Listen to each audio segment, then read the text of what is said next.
Could he call us gurus? Enthusiasts. Enthusiasts.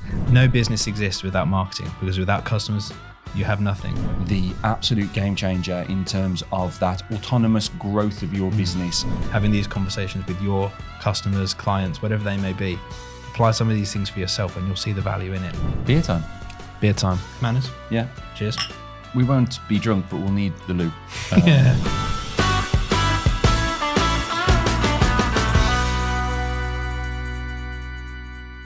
Okay, so this is a place where you come for advice and debate on business and marketing and understand some of the challenges, the biggest challenges you might face and how we can help you overcome them. My name's Rob Lyon. And I'm Simon McMahon. And the marketing landscape has never been as complex as it is now. And there's so many businesses doing marketing wrong and making marketing a money pit and not getting the right results at all. This is the place where you'll learn how to do it right. The Content in Business podcast. So I guess we thought, because all content should be entertaining or interesting, and it's January, we wondered about why not let's try some non-alcoholic beers, as we're both beer fans. We've inherently struggled with non-alcoholic beer just because being beer, I don't know, could you call us gurus? Enthusiasts. Enthusiasts. We thought it'd be interesting to try some and see if there's any of these new ones on the market. Certainly this one especially I was shocked to even find, being a very well-known Belgian beer. We thought let's give some a try as we talk. The Le Chouffe is sometimes hard to find. Just the normal Le Chouffe is hard to find in shops, let alone an alcohol-free one. So that's good going. Yeah. Where should we start? What do you think? Should we start with there? Why not? Well, normally I would say that's a really strong one. Do you really want to start with that? But it's not going to be strong. No. Let's go for a lager. I'm going to pick it out of the hat. That's an easy one. one. Let's go for an Asahi. Yes, I can. I actually haven't had Asahi, the normal Asahi, for ages, so I can't even remember what I'm it's already supposed alarmed to by the colour, because it's got no colour at all, which is always a sign, isn't it? Good thing is we can have as many of these as we want. Oh, yeah. Manners. Yeah. Cheers. A little smell. Oh, it just smells like bad alcohol-free lager, but that's the smell. Yeah. Yeah. Wheaty. Like I say, I can't really remember what Asahi is supposed to taste like. No, pretty sure it's not that. Yeah, I'm pretty sure it doesn't taste like that. We'll keep going and we'll drop some of these in as we go. So I thought first of all it'd be useful to introduce ourselves, because we are going to be your hosts every week. And just to understand who we are and why we are, so then it gives some context to all the conversations we're going to be having. So yeah, as I said, my name is Rob Lyon. I'm the founder of Playfair Marketing. We're a creative agency. And my story is a strange one in lots of ways. I won't go into the detail because it can be a bit doom and gloom and a bit deep for a first time you hear from me. But I did have a quite traumatic, highly publicized near-death experience. But what that taught me, at that point, I was a very successful marketing director in a big company. Nothing was wrong with life. But then I realized I was kind of on a sort of hamster wheel of corporate life. Nothing wrong with that. But I realized what mattered to me most was actually being more present with my family, being master of my own destinies more so. And that's when I handed in my notice very, very soon after that. Decided, what do I know best? Marketing. How can I use those skills to really, give me a life that I would want? And marketing consultancy straight away was the first place to go. I had contacts in the industries I was working in. But then as the requirements of me grew, I needed people, a team. I'm quite I'm a bit of a thinker, I suppose. I'm a bit more about the ideas. I'm less about execution, which is where Si will talk about himself. But you can't just have a business full of pure ideas people and a business full of just people that execute. You need both. And Si is more than just an executor, but you need those two things really. And you need to work with somebody whose values align to yours.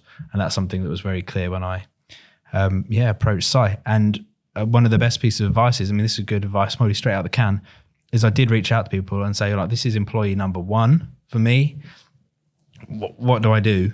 And it said, just get the very best person you can afford. And the planets aligned in terms of Si was transitioning in terms of his career at that time. I could just about afford him. But the rest is history. We're now a growing, successful business and we're trying to help other people now. So that's where we are. Over to you. Yeah, and I'm actually not classically trained in marketing at all, but made a transition from design a career in design, and marketing had always been something that was really close to that for me. And my transition to marketing made sense because I love to deliver content. I love to create. I love to write. I love to understand and identify what key messages are and deliver them in the right way and in the most effective way, cutting out the noise, cutting out the fluff, and really getting to performance and resonance in terms of the message. And they're the things that we'll talk about in the episodes that follow in this podcast, is how to cut through the noise, how to eliminate your own noise, how to keep your message absolutely on point and engage customers and bring customers to you. You shared a little bit of personal story there. My personal story is that I'm a stoic, a proud stoic. I found Ryan Holiday a while ago, his content online, hat tip to Ryan. And he's brought stoicism to the modern day and made it accessible. And look it up. It's a great thought process, a great philosophy. It's all about staying focused on the things that count and what's in your control, and taking responsibility and being wise, being patient, and I think striving for excellence. And my role is always striving for excellence. And as you said, delivering. So Rob, you're absolutely a visionary. And then working together, we deliver great content as a marketing agency for our clients. In this podcast, it's about delivering great content in the form of advice, support, and help to people like you. Yeah, and I think the stoic part, lots of that will come through in this actually, because I've learned from you. I've got all the Ryan Holiday books now, and lots of the decisions we make now as a business are based on stoic values about courage and bravery, and and these will really resonate. Although these are age-old ways, they definitely apply to the modern world, and we'll touch on them again and again, I'm sure. I think we probably talk about them daily without even realizing sometimes. Yeah. Should we try another beer? Yeah, I, if I'm honest, I'm not going to finish. Sorry, Asahi, you are currently at the bottom of the one. It's kind of got that caliber. You remember the old school non-alcoholic beer that Kinder just think. I'm disappointed. I thought let's go something a bit different. She goes, this should be better. Hazy Jane, because Hazy Jane, although it's so common now that it's lost its glamour, it never disappoints. A Hazy Jane, it's a lovely, the alcohol version, should I say. Never interested. Was this 0? So this was 0.0%. This is 0.5, which is normally a good sign because it has something in it. Look how pale it is. That's this first sign. Yeah, that's paler than the Asahi, isn't it? It's got the cloudiness, haziness. Oh, it smells better. It smells like Hazy Jane. It smells like it may have some flavour. Good job on the nose, Brewdog. Good health. Yes. Cheers. Good health drinking alcohol-free beers. I've had lots of these before. That's okay. It's not horrible. That's okay.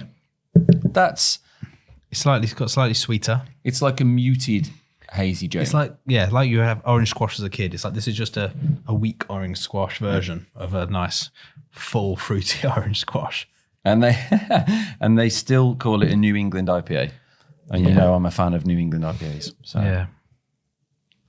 It's far better. I could, at a barbecue in the summer, if I was the driver or just wasn't a drinker, I could, cold enough on a hot day, I think I could. Good job, Brewdog. That's a nice one. That's a good one. Yeah, I'm not going to put it in the slot bucket. I'll finish. I'm not sure I have a whole can of it right now. Yeah. But it's pleasant. I tell you what, we won't be drunk, but we'll need the loo. Definitely have to try in some of these. Slightly. I'm fascinated for this guy. As a brand, we know what this should be. It's full, flavoured, strong. Very Maybe strong. Could take an hour to drink that traditionally. I think Shoof is normally 9%, or something like that. I wonder if this is 0.0 or is it? No, I've just noticed it's 0.4. 0.4. That 1%. Yeah, yeah, or 0.1%. So we've got a leader. Out of 2, we have a clear first place at the moment. Night and day between the Asahi and the Hazy Jane.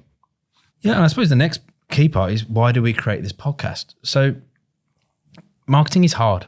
And even in myself as a business owner, the hardest part, even as a marketing agency, is marketing ourselves.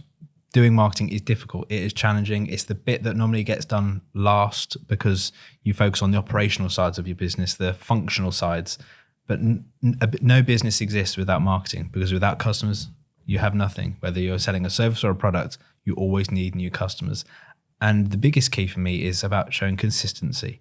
So we'll be showing up every week with a podcast, with content, and we'll be demonstrating to you as we grow how being consistent, being brave, being courageous, and putting yourself in front of cameras as required, talking openly, giving value, will really resonate with people. It's a bit like I spoke to you, didn't I? It's about a really heavy wheel. We're just starting pushing it today. But that wheel will get lighter, and it will gain momentum as we keep going. And that is what will help all of you succeed. So this podcast, although we'll be giving tons of advice, we'll be inviting you to ask questions that you need answering, tactical things, strategic things about business and marketing primarily, but business as well, because there's lots of questions you'll have. We'll also be demonstrating to you how you could be doing this for yourselves, for your business, having these conversations with your customers, clients, whatever they may be. Apply some of these things for yourself and you'll see the value in it. And that's what this is. And we'll also be interviewing other business owners, marketers, senior persons within brands and within businesses to tell their stories as well, to share their challenges, to show their journey. And it's amazing the common problems that come through, especially when it comes to, it's called the Content in Business podcast because, are you content in your business? And there's so many people that are not content in their business because it's not quite what they envisioned it was going to be. And then, the double play on words is the content in business. How are people getting their content out there? How are people engaging their customers? And like you say, it's always one of the first things, especially for yourself, that you don't spend the time on. But it can be the absolute game changer in terms of that autonomous growth of your business, rather than having to go out and try and convince people that you're really, really good business, your product's really good. Instead, you're showing your thought leadership and you're putting great content, engaging content that just talks to people and just demonstrates a need and demonstrates that you're a thought leader. Again, that's just one of the facets of marketing that we can talk about. And I think one of the mistakes people make, and this is, we're not even getting ahead of ourselves, is because generally people start a business with a dream, which is understandable. You have lofty ambitions, dreams of where you're trying to get to. You get your first, say you're a service-based business, you have clients 1, 2, and 3. You thought, well, you get excited by those 3. You're so busy servicing those 3 to the highest of your ability because you're a good person, you're good values, you're trying to do everything you promise for those. You're aware that I've got no capacity for 4, 5, and 6. So I focus on these 3. All the while you stop marketing, but then you lose one of clients 1, 2, and 3. You've got no incoming leads. You've got no marketing in the background. Therefore, you have this sort of starting all over again. And it's often described as starting a business from scratch. If you start your marketing in the eyes of the customer, whether it's service or product-based, you're effectively starting from scratch. Everything of the past is forgotten. If you could do a podcast for 6 months every week, and you stop for a month for whatever the reason, because actually we're a bit busy right now, effectively you will lose all the audience because they come listening, looking for you. You're not there. As far as they're concerned, you're gone. So it's about that consistency and making sure you've always got an influx of customers, because you should have a churn of clients. It's unrealistic that you'll have all your clients or all your customers forever. And being always on, as we describe it in marketing, is that key. And this will really give you that advice. So many businesses go in straight for the kill when it comes to marketing as well. Actually, there's 2 things.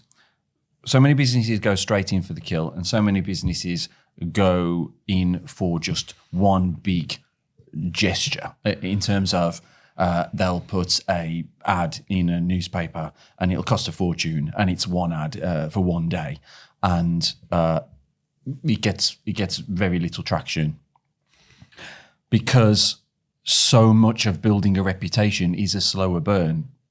You putting something out and immediately expecting results, it can be done if there's something really, really engaging and that really, really hits on some of the best marketing. But many times you're just planting the seed there. You're just doing that first impression. The average of 5 touch points. The average consumer needs 5 touch points with a brand before they make a decision, usually, or take some sort of action. That one piece of work. Yes, I put an ad in a paper and it didn't work, so I won't do that again. Marketing's a waste of money. It didn't work. Is a mistake. But the other mistake is going in for the kill in terms of the messaging as well. And that means, this is who I am. This is what we do. Buy my product, please. There's no talk about features.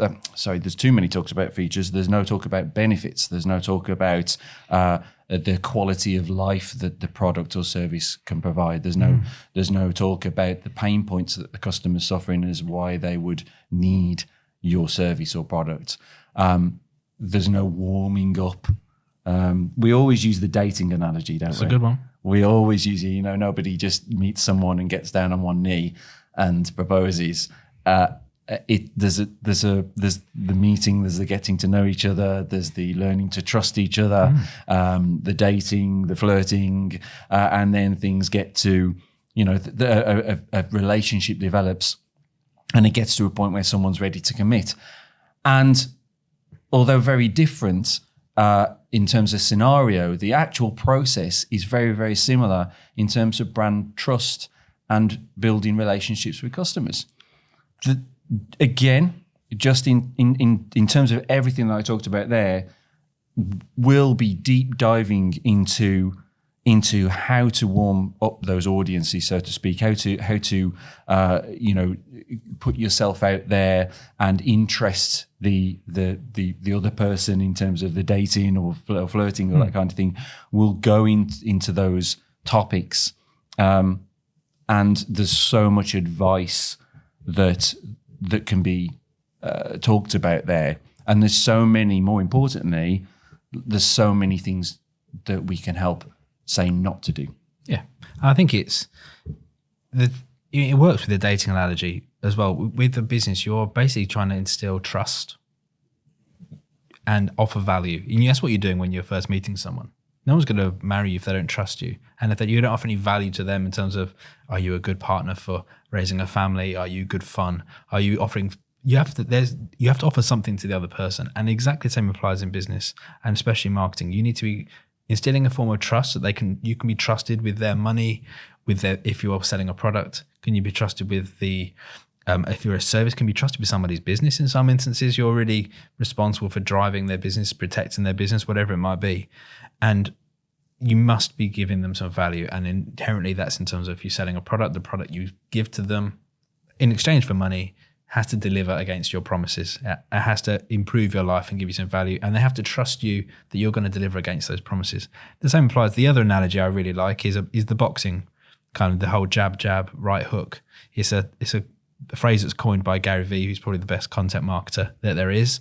And if you look at it, if you go out swinging in the first round, you're probably going to lose. But if you keep jabbing and jabbing and jabbing and wind, almost like, wrong term, but grinding that customer down to that perspective, when you do say, and please buy my product, they know by that point you've been jabbing away at them for weeks, months in some instances, delivering value, letting them trust you, educating them about the product, the brand values and so on. So when you do throw that right hook, which is and it's on sale now for X, you're much more likely to land that killer punch, which, gets you the win. So it's something we'll be touching on. And this is what this podcast will do a lot. You will be demonstrating that time and again, offering value. We'll be doing it to you. We'll be offering you value. You'll be trusting us more. We're not planning to sell to you. But if there is a point where we wanted to, you trust us a whole lot more 10 episode podcast in than the first one. And that's the whole point.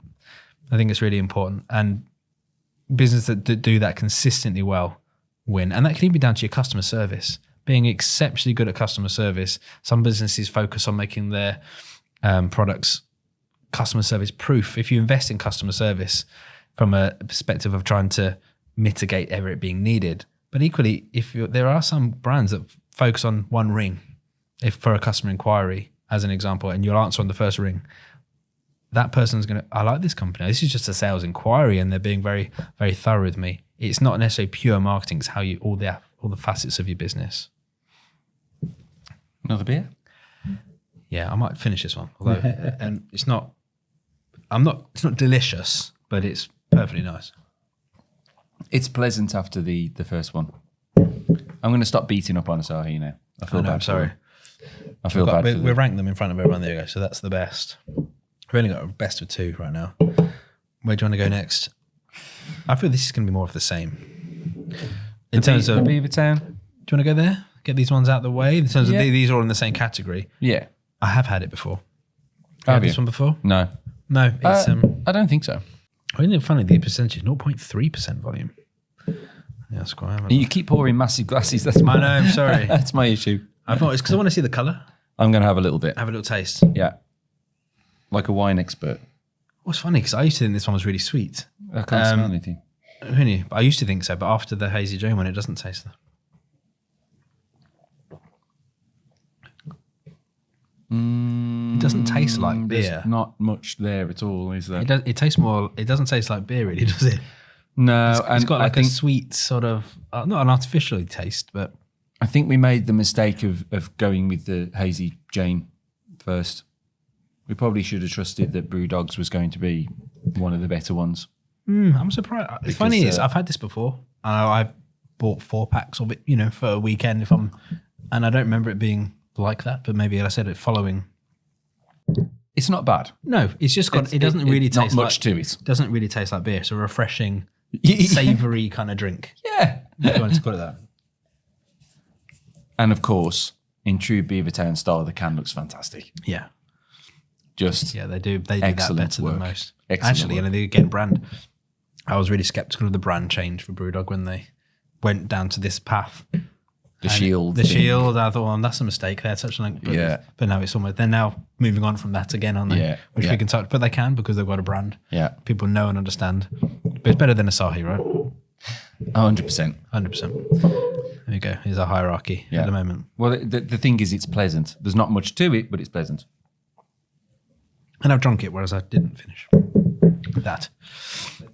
Having started a business myself, and you see when it gets to the new year, it's an interesting time. You see so many people on LinkedIn doing all their, review of 2023 and the journey, and so many reference surviving another year because so many don't.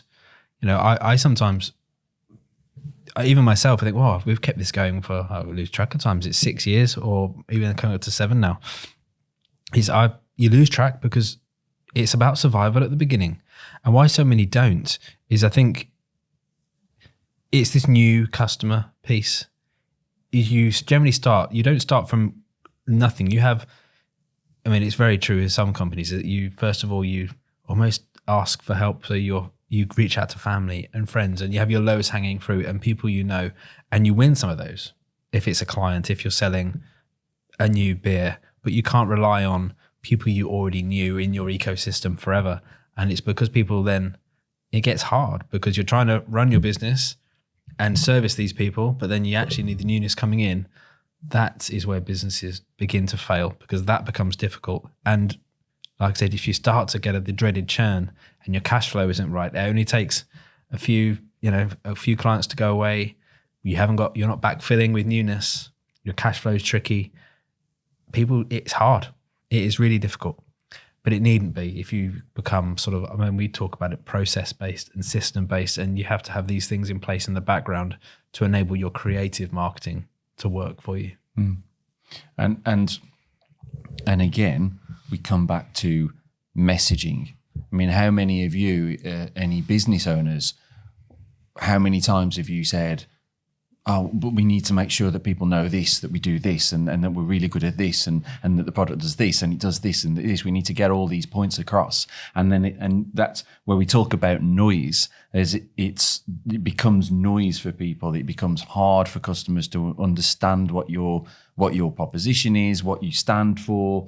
I mean, I've talked about service-based pieces because we are a service-based business, but it's kind of the classic marketing. Marketing hasn't ever really changed, a full funnel marketing. And it's that sense of, the same applies if you target at the bottom here, and it's easy to sell to people who are already in your bottom funnel because they know you intimately, they know your product, they're your organic social media followers. But that will end. Those people will be exhausted, nothing left. If you're not having a full funnel approach where there's always new people coming into the top of your funnel, and then you're communicating with them and marketing to them in the right ways to then get people into your bottom of your funnel to then sell to, you will fail. I've set up several businesses that have gone through that and failed because I wasn't marketing myself properly. Sounds nuts, doesn't it, as a marketing agency?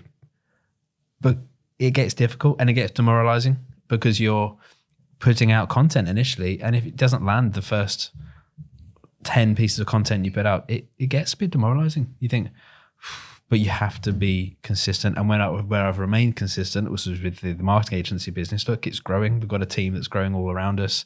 We've got plans. We've just went through a budgeting process for where we expect to be in 12 months' time. And you look and think, wow, that sounds ambitious, but it isn't, because the actual growth we need to get there is quite small on a month-by-month basis because we have a plan. And we know what the marketing will be to bring people in. We know how many people we need to speak to before we convert them to a customer because we've got a process.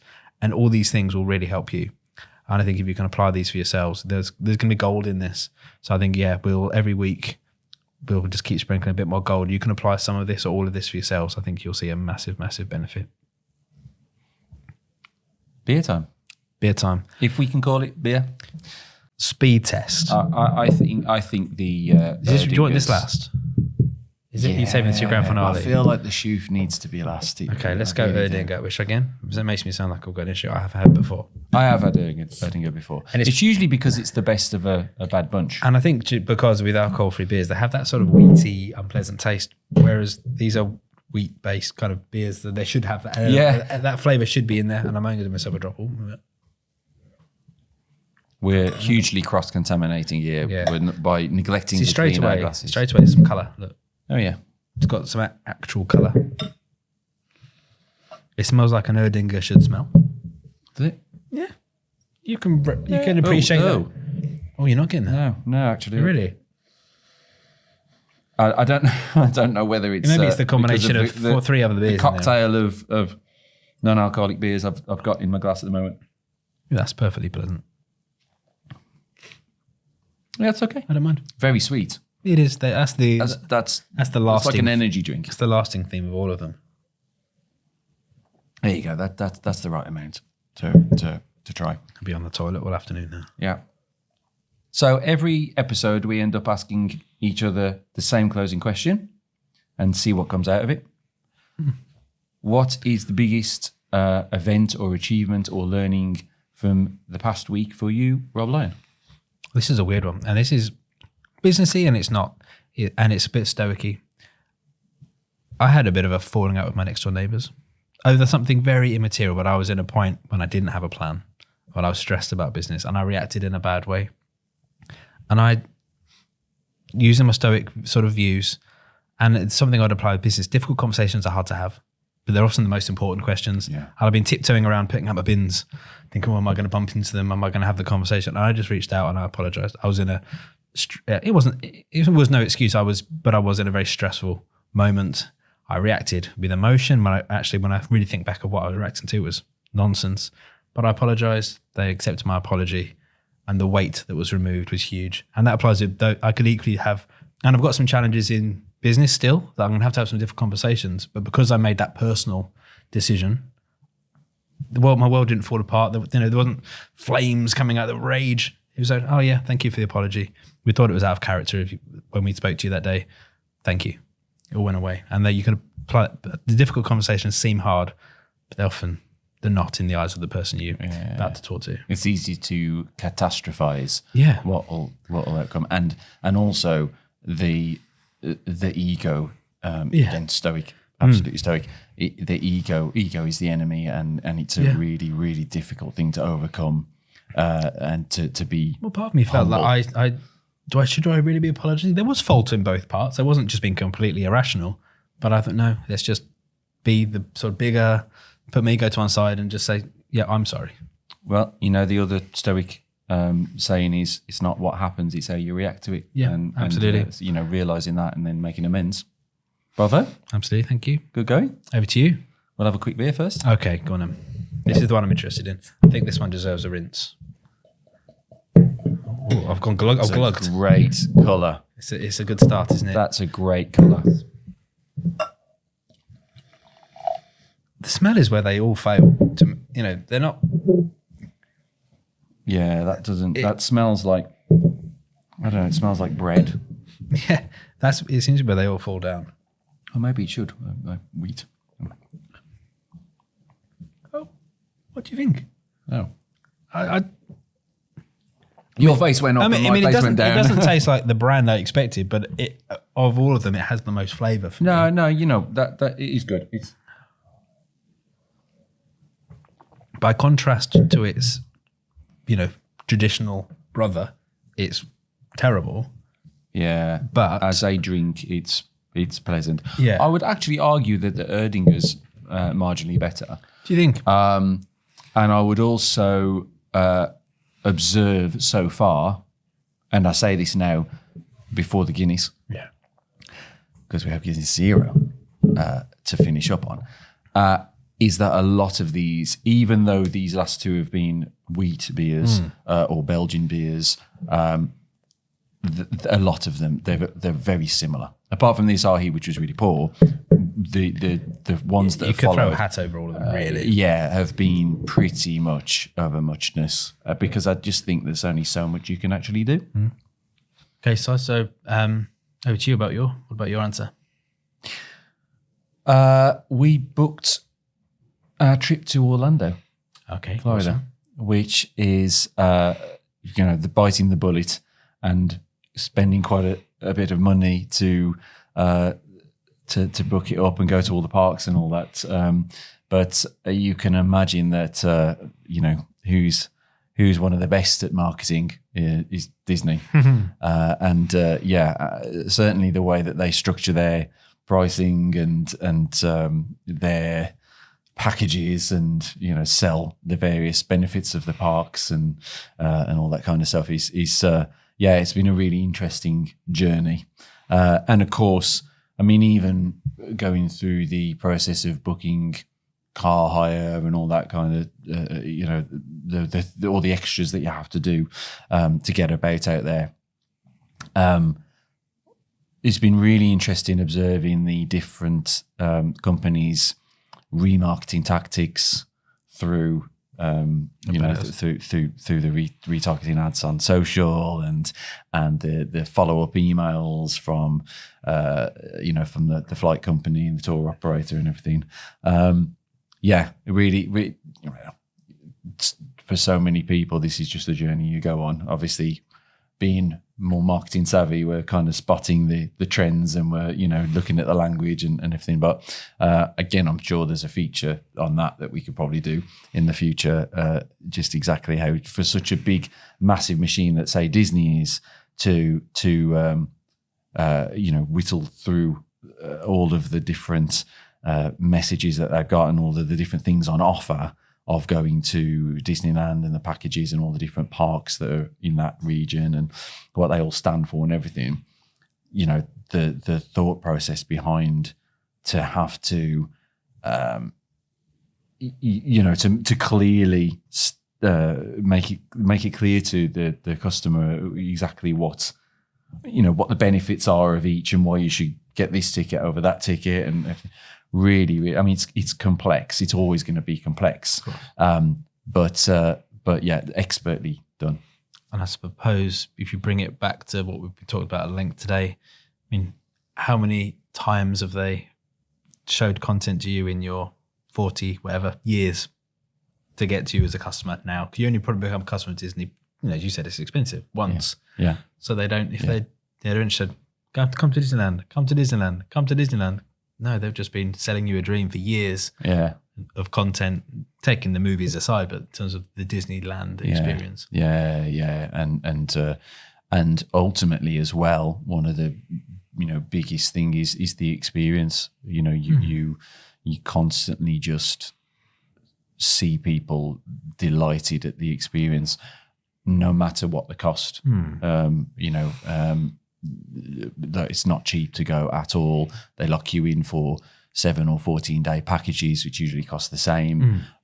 So you've got to bite the bullet and spend the money. But you never question, well, is it really going to be that good? Am I going to come away going, well, that was a bit rubbish? You just know that's not going to be the case at all, because the reputation that they've created by delighting, families and kids and grown-ups for years and years and years. Okay, so it's kind of their value proposition that regardless of cost, you've got no doubt of the value you'll get from it, which is, again, businesses. Again, I was going to try and find like a supermarket-owned beer kind of thing here, but they don't seem to do that from an alcohol-free stance. But in terms of, I was sort of thinking about the price, why you can charge one for one and one for the other. You could just simply go to Thorpe Park every day for 2 weeks, but doesn't have the same lure, brand, power that Disney has. Yeah. And there's countless more theme parks if you're going for theme parks in North America, they've got the Six Flags one. There's every state's got hundreds, but Disney is the brand. Oh yeah. It's a must have. To the point where there's so many in Orlando that you could buy a pass for all of the parks and all of the experiences. But we actually chose not. We say, well, look, we're just not going to go to that place. Or we're not going to go to the place because it's so important to make sure that we spend our time at the Disney parks. Yeah, because it's all done so well. And equally, again, this is kind of an aside, but the whole story of Walt Disney, he failed plenty of times before he did Disney. Yeah, in terms of this, but he kept going. Kept going, kind of this whole business perseverance thing. There's a story in that. We could revisit that another time, maybe. Yeah. Fantastic. Brilliant. We've got one final beer before we sign off. Yes, let's. I'll let you do this, bad boy. This is this quite looks like it looks a bit volatile. The can. It's a battered can that I got from the back of my local store. I'm going to stand back. Oh no, safe. I think we're okay. Because it was discounted. I don't think it was actually discounted to a great price. Oh, there you go. It doesn't open properly. So sorry, excuse the finger. But it was discounted to £1, which actually I don't. He's not gone for traditional Guinness pour. He's gone for a hard pour. Do you go for a hard pour with the alcohol-free one? I think you're supposed to kind of go straight upside down. Like nitro cans and stuff. We'll just do that much. I got it for £1, but I don't think that's actually a great discount. So I don't really know. I'm not sure I got quite the deal that I thought I was getting there. So you feel like you should just be pouring a full pint of Guinness every time, but I have had this before again. Yeah. But I don't think there's any doubt in my mind that this is hands down the best of the bunch. I think it poured well, properly. In a blind test, you can tell the difference, but it's not. It's stark. It's not difference, far is apart. it? Yeah, it's not far at all. It tastes like Guinness, which is fascinating to understand how they've done it. And this is 0.0 as well. Yeah, you were talking about 0.5 earlier, that maybe it would make a difference. This is 0.0. Yeah, ingredients are just the same. Fascinating. Yeah. Maybe it's the kind of beer. Maybe it's because it's a stout I've that not they seen can any get other. away with. I'm not aware of many other 0% stouts. Maybe there is. It'd be interesting to try another one if there is one out there. That's a good. I'm not aware of another. That'd be an interesting thing to do. Yeah, but I think in summary of alcohol review, if you're looking at dry January or February or dry everything, and certainly I think there's an element of we said the aesthetic. If you had a full pint of that in a pub, you're not going to be standing there drinking you feel quite. You could sit there next to your friend drinking a proper one and not feel like you're having less of an experience. Yeah, but that is not far off the actual taste of Guinness. I'm not sure what it would form in terms of a head if you poured the full thing. Yeah, that, I mean, it might be my pouring there that's made us smaller, but I think, it's there you go. Maybe it's the stout thing, or maybe they're just better. Maybe. But the Brewdog, the Hazy Jane did well as well. The hazy alcohol-free was a good one as well. That was tasty. And again, if we're doing a hierarchy, I mean, sorry, Asahi, but you're in on the table. Yeah. Positively horrible, I would say. I'd say that's kind of our role. I don't think, where do these two go? Does the Shoof beat the Erdinger? I would put the Laser Crust at the bottom just really? because I think it was the least beer-like. Well, not the least pleasant, but the least beer-like of them all. But it might have had an unfair treatment because it was after the Hazy Jane, which was flavoursome. Put that there.